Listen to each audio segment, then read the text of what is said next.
أعوذ بالله من الشيطان الرجيم. بسم الله الرحمن الرحيم.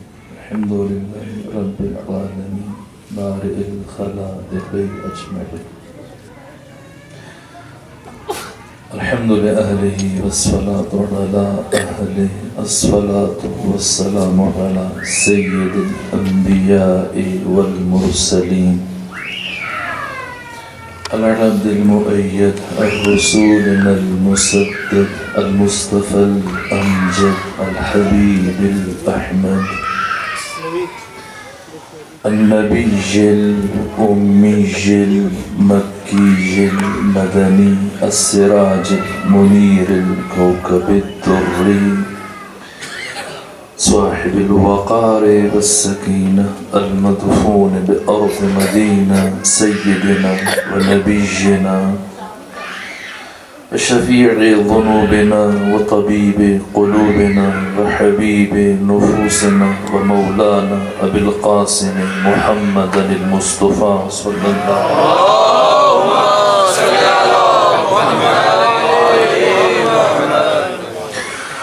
وأهل بيته الأطيبين الأطهرين الأنجبين المعصومين المظلومين ورحمة الله على أحبابهم وأصحابهم وشيعتهم ومحبيهم ومواليهم أجمعين ولعنة الله على أعدائهم ومنكر فضائلهم وغاصب حقوقهم من جوم عداوتهم إلى الآن ومن الآن إلى قيام يوم الدين وبعد يوم الدين أما بعد فقد قال حق سبحانه في القرآن بسم الله الرحمن الرحيم والتين والزيتون وطور سينين وهذا البلد الأمين لقد خلقنا الإنسان في أحسن تقويم ثم رددناه أسفل سافلين صلوات بجي خدام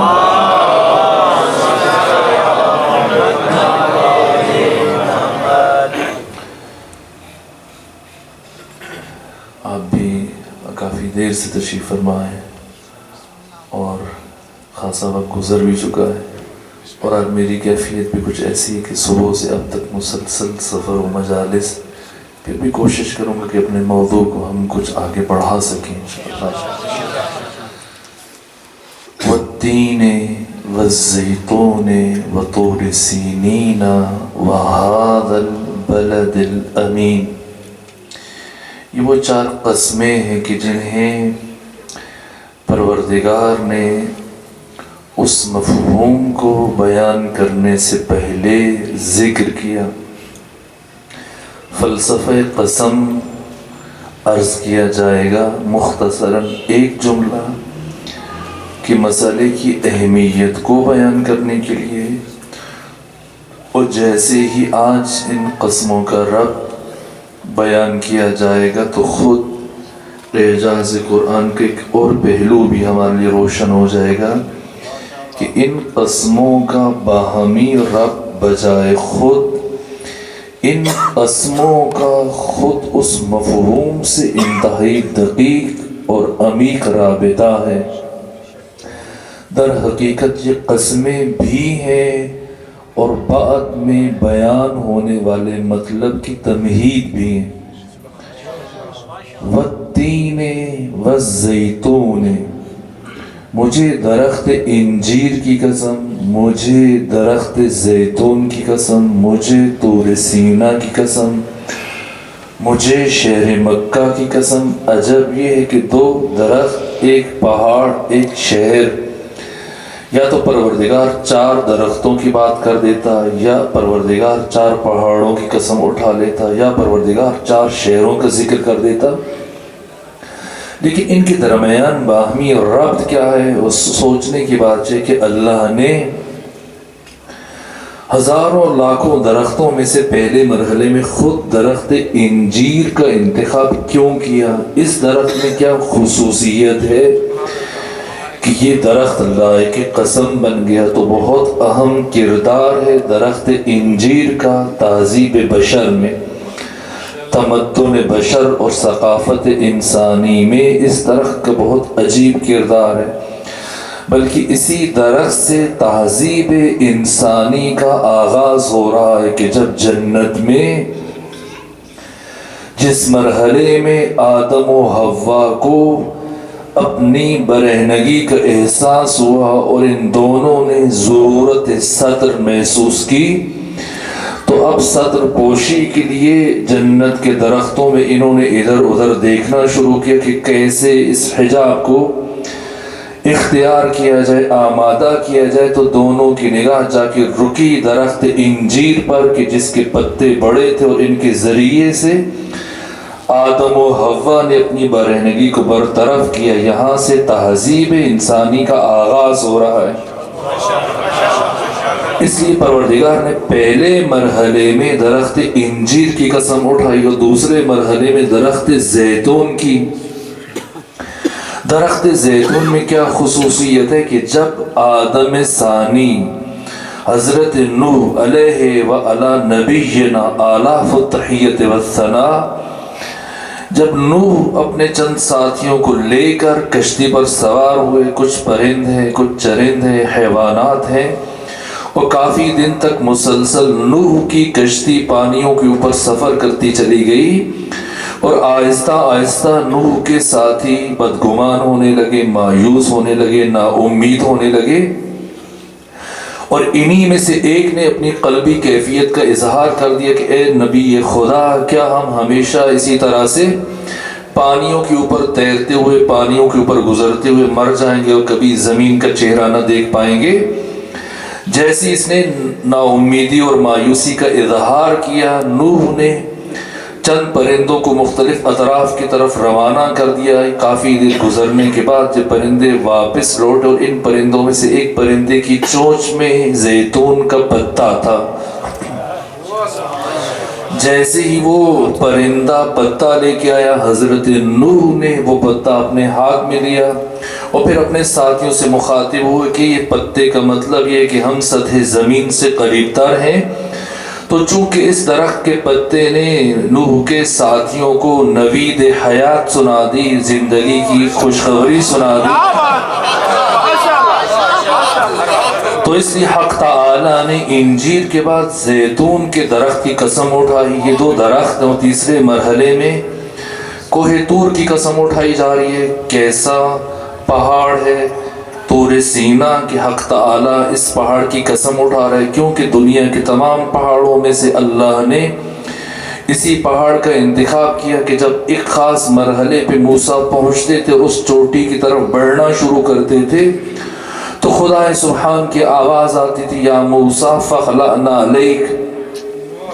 دیکھیں آپ مسجد جاتے ہو جوتے اتار دیتے ہیں، حرم نبوی جاتے ہیں، حرم معصومین جاتے ہیں جوتے اتار دیتے ہیں، امام بارگاہ جاتے ہیں جوتے اتار دیتے ہیں، لیکن کیوں جوتے اتارتے ہیں؟ کہاں لکھا ہوا ہے؟ وہ حکم قرآنی یہاں بیان ہوا کہ پروردگار فرماتے جیسے موسیٰ اس مرحلے پہ پہنچتے اور پہاڑ کی طرف بڑھنے کے لیے قدم اٹھاتے تو خالق کی آواز آتی، یا موسیٰ فخلعنا علیک انک بالواد المقدس طویٰ، موسیٰ جوتے اتار دیجئے کہ آپ ایک مقدس وادی میں داخل ہو رہے ہیں۔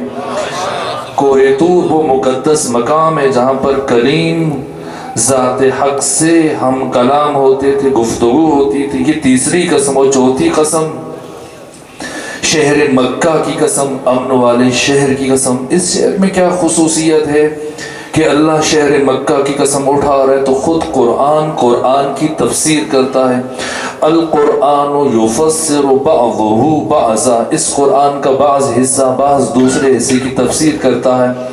یہاں پروردگار فرماتا ہے کہ مجھے امن والے شہر مکہ کی قسم، اور دوسرے مقام پہ وجہ بیان کی کہ کیوں قسم اٹھا رہا ہوں۔ فرمایا لا اقسم بہذا البلد، میں کبھی اس شہر مکہ کی قسم نہ اٹھاتا، مگر اس میں کیا ہے کہ میں اس شہر کی قسم اٹھاؤں؟ صرف ایک وجہ ہے کہ میں اس شہر کی قسم اٹھا رہا ہوں، لا اقسم بہذا البلد وانت حل بہذا البلد، میں کبھی اس شہر مکہ کی قسم نہ اٹھاتا، اس لیے قسم اٹھا رہا ہوں کہ اے محمد آپ اس کی گلیوں میں چلتے ہیں، آپ اس شہر میں رہتے ہیں، اور اے محمد کیا صرف آپ کی ذات ہے جو لائق قسم بن گئی، وجہ قسم بن گئی شہر مکہ کے لیے؟ نہ، صرف آپ نہیں ہے بلکہ کوئی اور بھی ہے۔ کون ہے؟ ووالد وما ولد، ایک باپ ہے اور اس کا بیٹا۔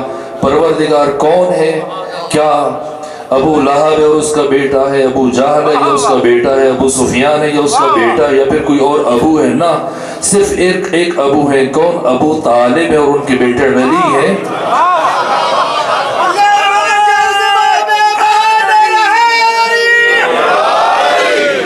لیکن اب بھی سوال اپنی جگہ پر باقی ہے۔ بے شک یہ دو درخت اتنے معتبر ہیں، اتنے محترم ہیں کہ لائق قسم بنے۔ بے شک یہ پہاڑ اس درجہ معتبر اور محترم ہے کہ لائق قسم بن گیا یہ شہر، لیکن ان کے درمیان رابطہ کیسا ہے، ربط کیسا ہے، نظم کیسا ہے؟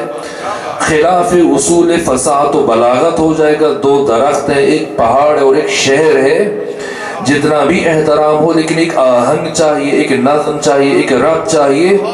تو یہ ظاہر قرآن ہے، اور یہاں ظاہر قرآن مراد نہیں ہے، باطن قرآن مراد ہے۔ بظاہر پروردگار نے فرمایا کہ مجھے درخت انجیر کی قسم، درخت زیتون کی قسم، لیکن بباطن درخت انجیر کہہ کے حق تعالی ذہن بشر کو عہد آدم کی طرف متوجہ کر رہا ہے۔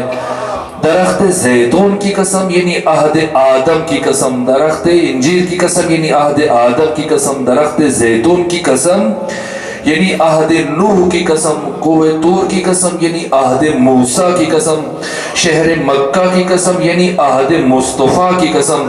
ان سارے زمانوں کی قسم اٹھائی پروردگار نے کہ زمانے آدم سے لے کے نوح تک، نوح سے لے کے موسیٰ تک، موسیٰ سے لے کے مصطفیٰ تک، آدم سے لے کے خاتم تک، ان تمام زمانوں میں آنے والے انبیاء کے عہد کی قسم، لقد خلقنا الانسان فی احسن تقویم۔ اب کتنا عمیق رابطہ ہے۔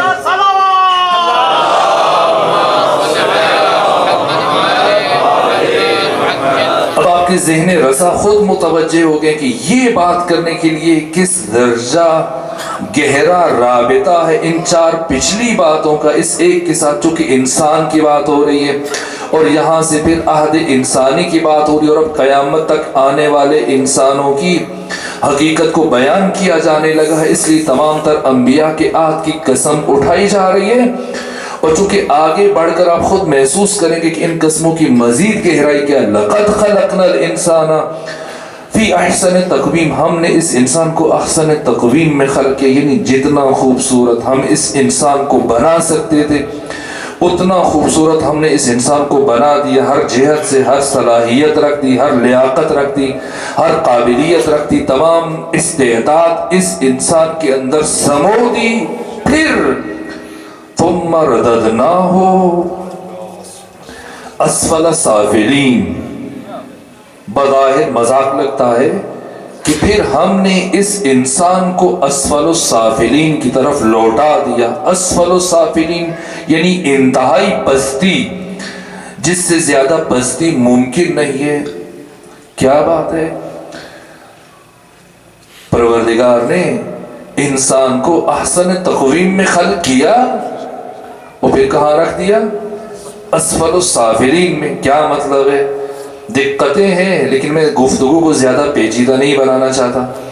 روح انسانی تمام تر استعداد، صلاحیت، لیاقت اور قابلیت اپنے اندر رکھتی ہے، اور اللہ نے یہ ساری استعداد روح بشر میں رکھ کر اب جب اس عالم میں روح کو بھیجنا تھا، روح مجرد ہے، روح لطیف ہے، روح کے اندر کوئی عنصر موجود نہیں ہے، روح کے اندر کوئی مادی عنصر موجود نہیں ہے، بلکہ روح لطیف ہے، مجرد ہے۔ ہاں اس کے اندر جوہر ہے، اللہ نے روح بشر میں 5 جوہر رکھے۔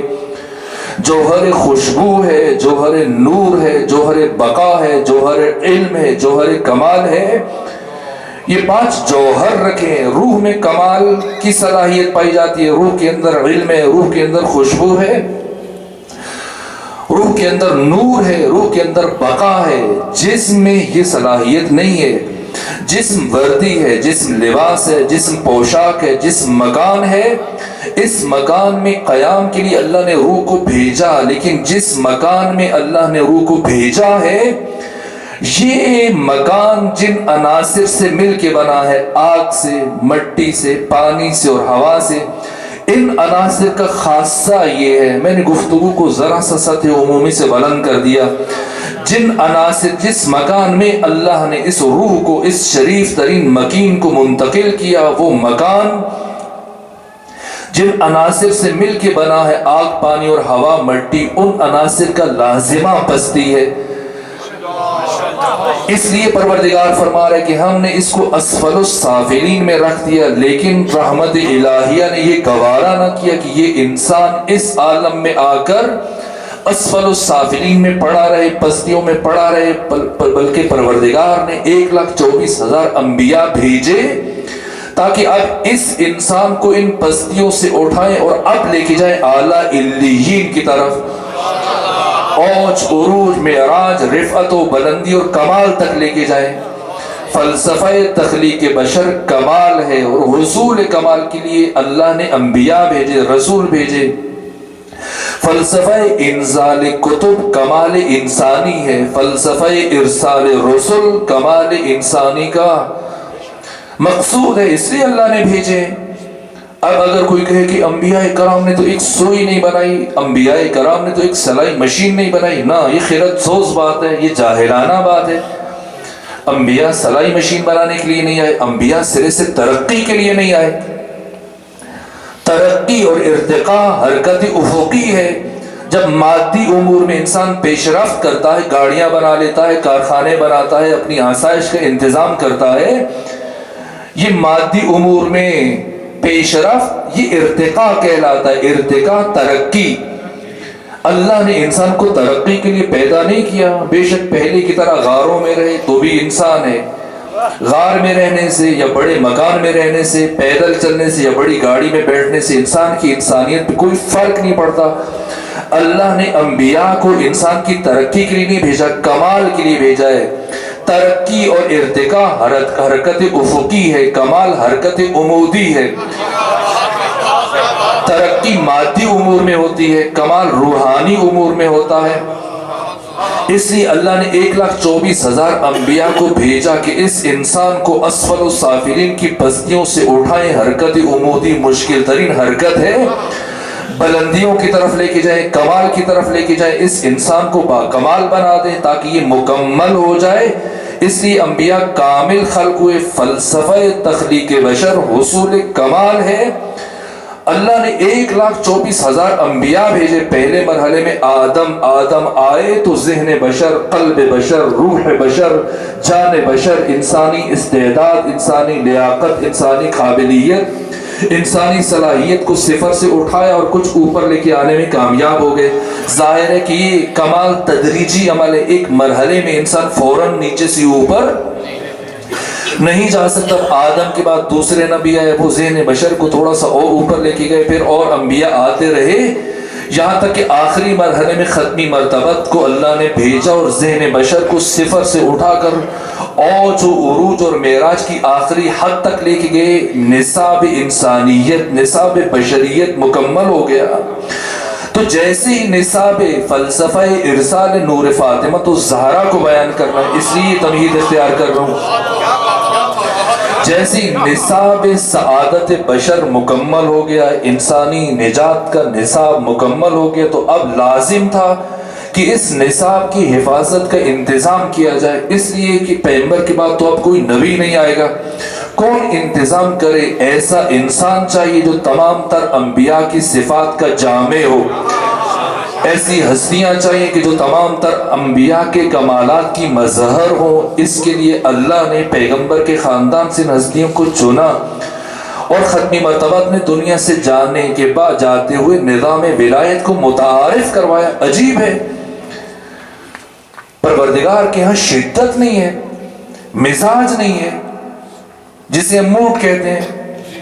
آخر وہ نبی کہ جو اس درجہ محبوب ہیں، حق تعالیٰ کی بارگاہ میں کہ اللہ جب بھی ان سے کلام کرتا ہے، کبھی طٰہٰ کہتا ہے، کبھی یاسین کہتا ہے، کبھی مزمل کہتا ہے، کبھی مدثر کہتا ہے، کبھی پروردگار فرماتا ہے کہ اتنی عبادت نہ کیا کریں، آپ کے پاؤں میں ورم پڑ جائیں گے، اتنی زیادہ نہ جاگا کریں مسلسل. لیکن آخر کیا ہوا؟ پورے قرآن مجید میں صرف ایک مرتبہ اللہ نے اس درجہ تحدید آمیز اور دھمکی آمیز لہجہ اختیار کیا. کمال بشر کو اب کل بیان کیا جائے گا، لیکن یہ مرحلہ بیان کرنا ضروری ہے، ورنہ وہ مدعا کہ جو بیان کیا جانا ہے بیان نہیں ہو سکے گا. جیسی پیغمبر مسلسل ساری زندگی تبلیغ کرتے رہے، پتھر کھاتے رہے، توہین برداشت کرتے رہے، ساری زحمتیں جب مکمل ہونے کی آئیں، آپ کی زندگی کے کچھ دن باقی رہ گئے اور ماہ ذیقعد کی ابتدائی تاریخوں میں ختمی مرتبہ اپنی زوجہ کے حجرے میں نماز تہجد میں مصروف ہے کہ اسی دوران میں جبرائیل امین کا نزول ہوا. جبرائیل وحی لے کے آیا. ختمی مرتبہ نے جیسی تشہد کے بعد سلام پڑھا، کہا، پوچھا جبرائیل بتائیے کیا پیغام ہے؟ جبرائیل نے کہا پیغام لایا ہوں، لیکن حکم یہ ہے کہ آپ کو یہاں حجرے کے اندر یہ پیغام نہ دیا جائے. پیغمبر نے پوچھا پھر کہاں دینا ہے؟ کہا صحن میں تشریف لے آئیے، خلوت میں یہ پیغام آپ کو منتقل کیا جائے گا. پیغمبر صحن میں تشریف لائے. یہاں پر جبرائیل نے یہ آیت پیغمبر اسلام کو منتقل کی. عجیب آیت ہے، عجیب دیور ہے، عجیب انداز ہے. یا ایھا الرسول، قرآن مجید میں یہ انداز اختیار کیا پروردگار نے. کیسی بات ہے، عجیب دیور ہے. یا ایھا الرسول بلغ، فوراً حکم صادر کیا، پہنچا دیجئے کیا ما انزل الیک من ربک، جو آپ کے رب کی طرف سے آپ کو آپ پر نازل کیا گیا، پہنچائیے. کون سی چیز بچ گئی جسے پہنچانا ہے؟ وَإِن لَمْ تَفْعَلْ، اور فوراً سے اتنا تحدید آمیز لہجہ، اتنا سخت لہجہ، گنجائش نہیں ہے کہ اگر یہ کام نہ کیا، إِن لَمْ تَفْعَلْ، پہنچائیے. اس کا مطلب ہے پہنچانا زبان سے نہیں، ورنہ اللہ کبھی تفعل نہ کہتا. بلاغت کو سمجھیے کہ اگر آپ نے یہ کام نہ کیا، پہنچانا تو پھر زبان سے پہنچانا ہے، لیکن یہ خاص طریقے سے پہنچانا ہے. اس لیے پروردگار فرما رہے تفعل لا تفعل إن لم تفعل، اگر آپ نے یہ کام نہ کیا فما بلغت رسالتہ، آپ نے اپنی رسالت کا کوئی بھی کام نہیں کیا.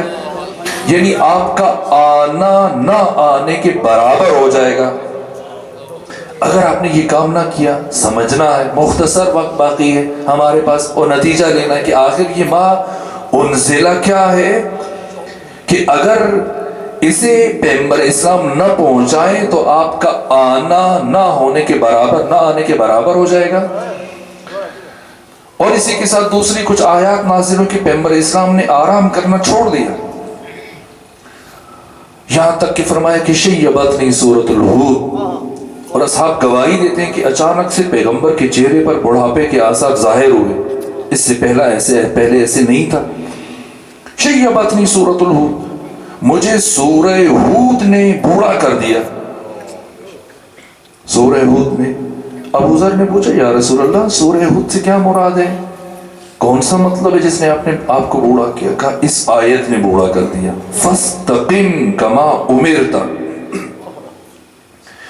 اے محمد تم نے ایسے استقامت دکھانی ہے جیسا تمہیں حکم دیا ہے. یعنی بہت مشکل کام ہے، بہت خطرناک کام ہے جس کے لیے استقامت درکار ہے. اسی لیے پیغمبر نے آرام کرنا چھوڑ دیا. چند لمحے، رات کے چند لمحے مختصر آرام کرتے 1 سے 2 گھنٹے، باقی کا سارا وقت پیغمبر اسلام مصروف ہو گئے. کہاں؟ مسجد میں بھی کم ٹھہرتے ہیں، گھر میں بھی کم ٹھہرتے ہیں، جہاں کبھی نہیں گئے آج تک اب وہاں جاتے ہیں. ہم سایوں سے شروع کیا، صحابیوں کے گھروں میں جانا شروع کیا. ایک صحابی کے گھر میں گئے، اتنا خوش ہے کہ رسول پہلی مرتبہ میرے گھر تشریف لائے، خدمت کرنا چاہتا ہے، بیٹھیے اور آپ کے لیے کچھ انتظامات میں گھر والوں کو جیسے ہی کہتا ہے. حضرت فرماتے ہیں نہ کچھ کرنے کی ضرورت نہیں ہے، جو بھی اہل خانہ ہے سب کے سب میرے سامنے بیٹھ جاؤ، میں نے ضروری بات کرنی ہے. اور جب سب جمع ہو جاتے ہیں، بچے ہیں، خواتین ہیں، بڑے ہیں، فرماتے ہیں کہ سنو میری زندگی کے کچھ دن باقی رہ گئے، اور میں ابھی کچھ دن کے بعد حج کی ادائیگی کے لیے مکہ جا رہا ہوں. تم سب گھر والوں پہ واجب ہے کہ اس سفر میں میرے ہم سفر بن جاؤ، اور اگر تم میں سے کوئی میرے ساتھ شریک سفر نہیں بنے گا تو وہ ملعون ہے، اس پر دشمن ہے، وہ دشمن خدا ہے، اللہ اور اس کے رسول کی اس پر لعنت ہے. سب کے سب حیران ہیں کہ پیغمبر پہلی مرتبہ ہے، کیا فرما رہے ہیں. اور پیغمبر فوراً نکلتے ہیں، اب دوسرے صحابی گھر میں چلے جاتے ہیں، وہاں سے نکلتے ہیں تیسرے صحابی کے گھر میں چلے جاتے ہیں.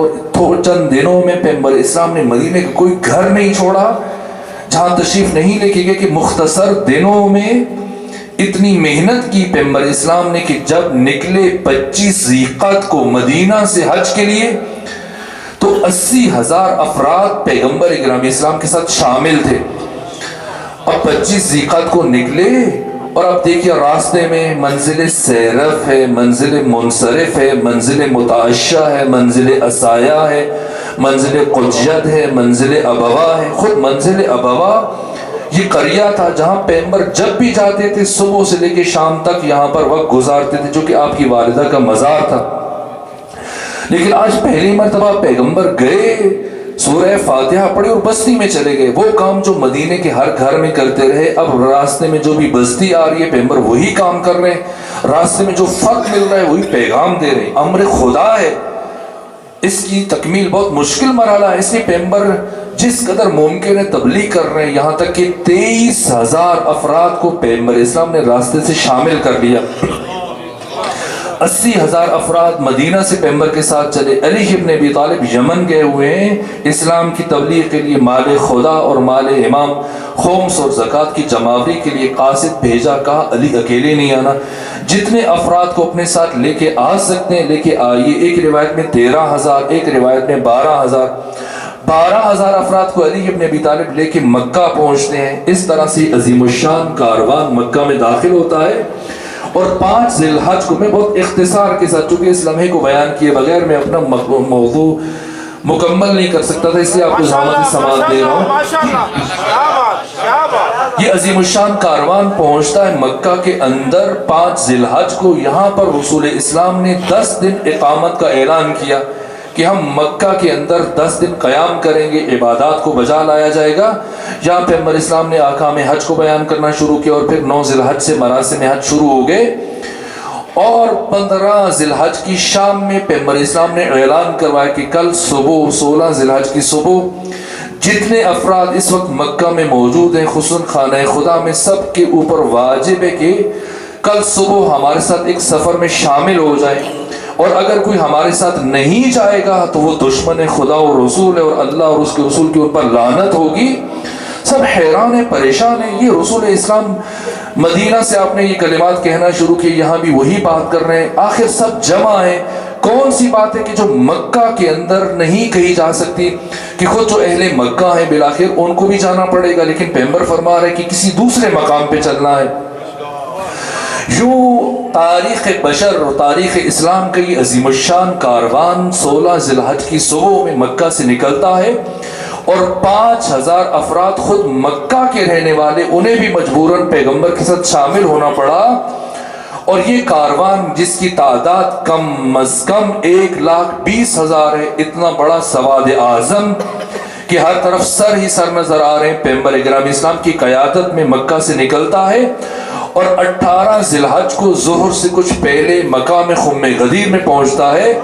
جیسے یہ کاروان مقام خم غدیر میں پہنچا، اب پیغمبر نے اعلان کروایا کہ سب اپنی سواریوں سے نیچے اتر آئے، خاردار جھاڑیوں کو برطرف کیا جائے، یہاں بیٹھنے کا انتظام کیا جائے. جو پیغام اللہ کا میں نے پہنچانے کا وعدہ کیا تھا وہ اسی مقام پر پہنچایا جائے گا. سب حیران ہیں، جہاں پر نہ پانی کا انتظام ہے، نہ کوئی سایہ دار شجر ہے، جہاں پر آج سے پہلے کسی قافلے نے پڑاؤ نہیں ڈالا تھا. لیکن پیغمبر اسلام نے عجیب یہ ہے کہ اسی جگہ کا انتخاب کیا. اب جھاڑیوں کو ہٹایا جا رہا ہے، زمین کو مسطح کیا جا رہا ہے، بیٹھنے کے لیے جگہ ہموار کی جا رہی ہے. صحابہ کرام بیٹھنا شروع ہوئے، اور پیغمبر اسلام ایک مرتبہ اپنے قریب افراد سے متوجہ ہوتے ہیں، فرماتے ہیں کہ اب جلدی کرو. جبکہ افراد بیٹھ چکے ہیں تو اب اعلان کے لیے، اس پیغام کو پہنچانے کے لیے جلدی سے ممبر تیار کرو.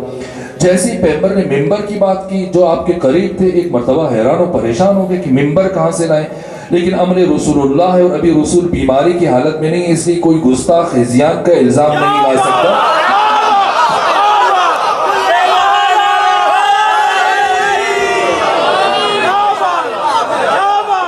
اس لیے ایک مرتبہ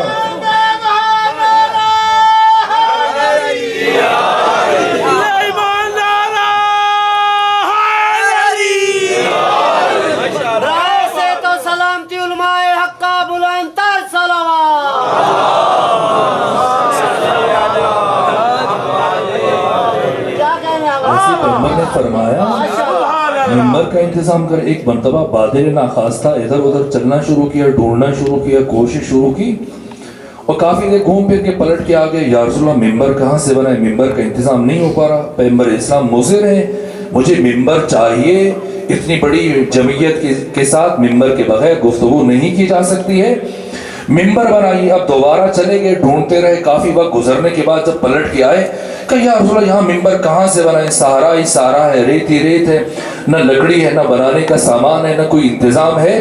اگر آپ کا یہاں اسی جگہ پر خطاب کا ارادہ تھا اور آپ کو ممبر چاہیے تھا تو ہمیں بتا دیتے تو ہم مدینہ سے آپ کا ممبر اٹھا کے لے آتے، جس کے اوپر بیٹھ کے آپ خطبہ دے لیتے، یا کم سے کم ہمیں مکہ میں بتا دیا ہوتا تو آپ کے لیے ایک نیا ممبر بنوا کے لے آتے۔ یہاں اس ریگستان میں، اس صحرا میں، اس ویرانے میں ہم ممبر کہاں سے لے کے آئیں گے؟ ایک مرتبہ ختمی مرتبت میں اشارہ فرمائے گی تمہارے اونٹ ہیں، یہ جو تمہارے شتر ہیں، ان کے پالان اتارو۔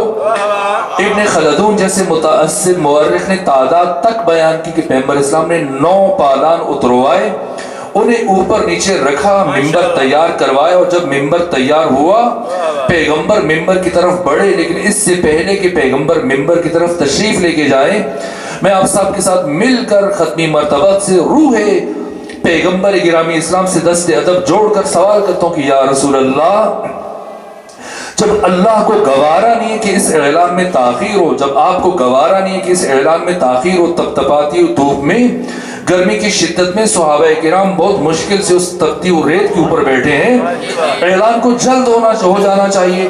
اگر آپ نے یہی ممبر بنوانا تھا اور آپ کو پتا تھا اپنے عزیزوں کا کہ وہ نہیں بنا پائیں گے تو شروع میں جیسے ہی پہنچے تھے یہی ممبر بنوا لیتے اور خطبہ شروع کر دیتے، لیکن پیغمبر گرامی اسلام جو عقل کل ہے، مجسم عقل ہے، سراپا عقل ہے، پیغمبر گرامی اسلام جو حکیم ہے، امت اسلامی ہے، اپنے اس عمل سے قیامت تک آنے والی انسانیت کو پیغام دے کے جا رہے ہیں کہ دیکھو یہ میرے عزیز ہیں، بہت محترم ہیں، بہت مکرم ہیں، بہت قابل ہیں، بہت ان کی زحمات ہیں، لیکن استعداد سے لیاقت، صلاحیت اور قابلیت کو روشن ہو جانا چاہیے۔ وہ افراد کی جو میرے بغیر ایک ممبر بنانے کی صلاحیت نہیں رکھتے، وہ صاحب ممبر کا انتخاب کیسے کر سکتے ہیں؟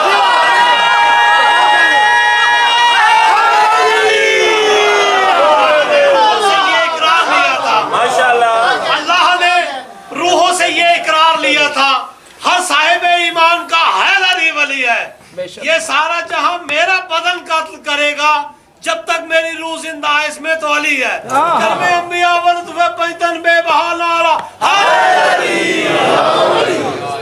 اس لیے محترم ہے، مکرم ہے، لیکن استعداد، صلاحیت، لیاقت اور قابلیت کا پتہ چل جانا چاہیے کہ جو افراد میرے بغیر ایک ممبر نہیں بنا سکتے وہ صاحب ممبر کا انتخاب کیسے کر سکتے؟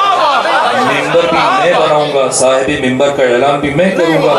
اب پیغمبر آئے، ممبر کی طرف بڑھے، ایک مرتبہ ممبر کے اوپر سوار ہوئے، اب اپنا بیان شروع کیا، کیا؟ ان اللہ مولا، یا اللہ میرا مولا ہے، وَأَنَا مَوْلَى الْمُؤْمِنِينَ، اور میں مومنین کا مولا ہوں۔ اور اس کے بعد اعلان فرمایا سنو، فَمَنْ كُنْتُ مَوْلَهُ فَهَذَا عَلِيٌّ مَوْلَا، جس کا میں مولا ہوں اس کا علی مولا ہے۔ لیکن عجیب ہے کہ جیسے یہ اعلان ہوا اس کے کافی دیر کے بعد ایک مرحلہ اور بھی طے ہوا اور کچھ آیتیں بعد میں نازل ہوئیں اور کچھ آیتیں اس اعلان سے پہلے نازل ہوئیں۔ پروردگار نے کیا فرمایا؟ فَلَا تَخْشَوْهُمْ وَاخْشَوْنِ، اس لیے کہ مشکل مرحلہ تھا، کوئی کچھ بھی سوچ سکتا تھا کہ یہ پیغمبر کے داماد ہیں، یہ پیغمبر کے عزیز ہیں، یہ پیغمبر کے بھائی ہیں، اس لیے پیغمبر ان کی ولایت کا اعلان کرنے چلے ہیں، اپنے ہی گھر میں قیادت کو لوٹا رہے ہیں، اس لیے مشکل مرحلہ تھا، اس لیے پروردگار فرما رہے ہیں۔ اور سازشیں بھی تھیں، جیسا کہ سازشیں ہوئیں لیکن وہ ناکام ہوئے۔ فَلَا تَخْشَوْهُمْ، ان سے نہ ڈرنا،